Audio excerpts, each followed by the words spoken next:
ပကံမှာတရေ၆တဲ့ဆိုပြီးလူမှုကွန်ရက်စာမျက်နှာပေါ်မှာနာမည်ကြီးနေတဲ့ဘုရားရှိနေပါတယ်။ဒီဘုရားကစိမ့်ညက်ညီမဘုရားဖြစ်ပြီးပကံနဲ့မြင်းကဘာရွာကြားမှာရှိနေတာပါ။လွန်ခဲ့တဲ့10နှစ်ခန့်ကအဲ့ဒီဘုရားအနီးကတ္တရာလမ်းမပေါ်မှာရေမတော်ဆမှုတွေဖြစ်ခဲ့ပြီးတော့တရေ၆တဲ့ဆိုတဲ့ကောလာဟာလတွေဖြစ်ပေါ်လာတာလို့အဲ့ဒီဘုရားမှာဈေးရောက်နေတဲ့ဒေသခံတို့ကပြောပါတယ်။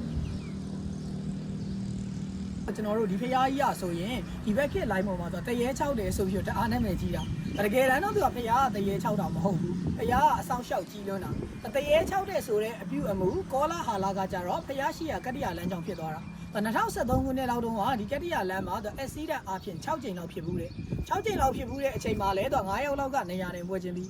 ဒီဖြစ်စဉ်တွေကဖျားအနီးလမ်းမညီညာမှုကြောင့်ဖြစ်ခဲ့တာဖြစ်ပြီးဖျားနဲ့မသက်ဆိုင်ဘူးလို့ပြောပါတယ်ဒီဘုရားစေတီတွေကိုတည်ထားခဲ့တဲ့ညီမနှစ်ဦးဟာရှင်ဘုရင်ရဲ့ကိုမြတ်တပ်ဖြတ်မှုကိုကြုံခဲ့ရတယ်လို့ဆိုကြပါတယ်ဒါမဲ့တဲ့နောက်ဆုံးသနာစရာကောင်းတာကတော့ဒီဖျားကြီးနှစ်စုလုံးလဲပြီးတော့ညီမနှစ်ယောက်လုံးကအကွက်မြက်ခံလိုက်ရတယ်အဖျားတဲ့လို့ကွက်မြက်ခံရတာတော့မဟုတ်ဘူးသူတို့ AD 12ရာစုအယူအဆမှာကြတော့မင်းမျိုးမင်းတွေမင်းသားသမီးအစ်စ်အမှန်လောက်ပဲဆိုဖျားတဲ့လို့ရှင်တတိုင်းခက်ခွင့်ပေးတာထီးတင်ဝင်ပေးတာတမန်အရတုအရသားနေပြီးဖျားတဲ့လို့ရှင်ဒိုင်းမခက်ဘူးထီးမတင်ရဘူးအဲ့ဒီဖျားမှာထူးခြားတာကအတွင်းဘက်မှာရောအပြင်ဘက်မှာပါဥဒ္ဒတိုင်းကနှစ်ခုနဲ့ကာယံထားတာတွေ့ရပါတယ်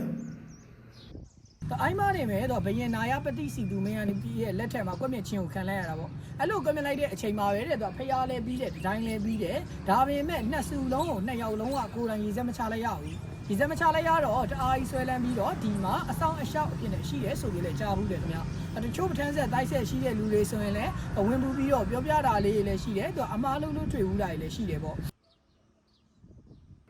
ဖျားနှစ်စုကတဒန်းနဲ့တည်ထားပြီးအပြင်ဘက်ကကြည်အတွင်းဘက်ဖျားနှစ်စုကိုအလွယ်တကူမတွေ့ရပါဘူးပါဇက်ရာဇဝင်တွေထဲမှာတော့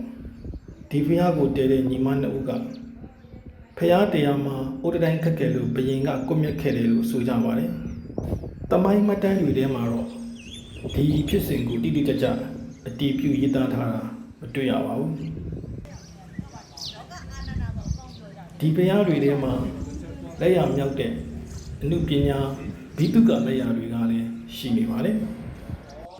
ပကံမှာဘိတုကလက်ရအမြောက်ဆုံးဖျားကိုတဆူရဲတင်နိုင်ခဲ့တာဘလို့တဆူရဲတင်နိုင်ခဲ့တာတော့ဆိုကြတော့အနီးအဝေးမြင်ကွင်းတော့ပါစပိုက်တဲ့ဘာသာလေးတွေနှစ်ပေါင်းအပြင်925နှစ်ရှိတဲ့ဖျားရုပ်ပွားတော်ရှိတာလေးတွေအဲ့ရုပ်ပွားတော်ရဲ့ဘေးမှာဆိုရင်လည်းဘလူးပန်းစားတဲ့ပုံဆိုရင်တပြင်းဖျားရည်နဲ့မတူအောင်တအားမှန်ပါတာတွေပေါ့ဒါအုပ်စုရေးညက်တဲ့ပညာတွေပါတယ်ပြီးတော့အရန်စီဒီတွေမှာဆိုရင်လည်းကျွန်တော်တို့အဆောင်အရှောက်လေးတွေထားခဲ့တယ်ခင်ဗျပထမဆုံးအရန်စီဒီဆိုရင်တော့ဘလူးတန်လျက်ထန်ဒုတိယအရန်စီဒီဆိုရင်တော့မနုဿီဟာဖင်းနဲ့ခွာတတိယအရန်စီဒီကကျတော့ဂလုံပေါ့ဂလုံကအခုချိန်မှာသွားကြည့်မယ်ဆိုရင်တော့ကျွန်တော်တောင်ပန်မဲချန်တော့မှာခင်ဗျသူတေသနာပညာရှင်တွေရဲ့အဆိုအရစိတ်ညက်အမဘုရားကိုAD 12ရာစုမှာတည်ဆောက်ခဲ့ပြီးစိတ်ညက်ညီမဘုရားကိုတော့17ရာစုမှာတည်ဆောက်ခဲ့တယ်လို့ဆိုကြပါတယ်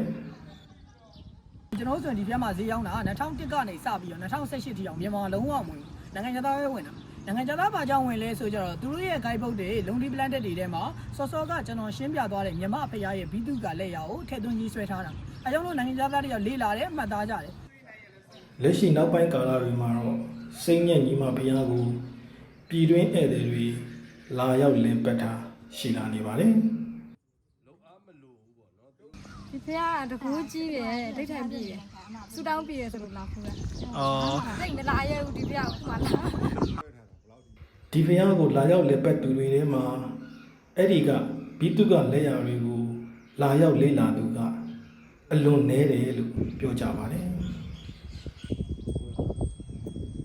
ပထမတစ်မျိုးကကြတော့စီးပွားရေးသမားတွေလာပြီးတော့စူတောင်းကြတယ်ဒိတ်ထန်ကြတယ်ပွဲတွေပေးကြတယ်ဒုတိယတစ်မျိုးကကြတော့ညီမဖះရဲ့ဘိတုကလက်ရာကိုလေ့လာကြတယ်တတိယတစ်မျိုးကကြတော့လိုင်းပေါ်မှာခေတ်စားတဲ့တရေ6တာဟုတ်လားမဟုတ်လားဆိုပြီးလာပြီးဆက်စုကြတယ်အဲ့ထက်မှာအလားများဆုံးကလူ2မျိုးပထမလာပြီးတော့ဒိတ်ထန်တဲ့လူနဲ့တတိယလာပြီးတော့ဆက်စုတဲ့လူဘိတုကလက်ရာကိုတတိတသက်လာပြီးတော့လေ့လာတဲ့လူကရှားသေးတယ်ခင်ဗျာ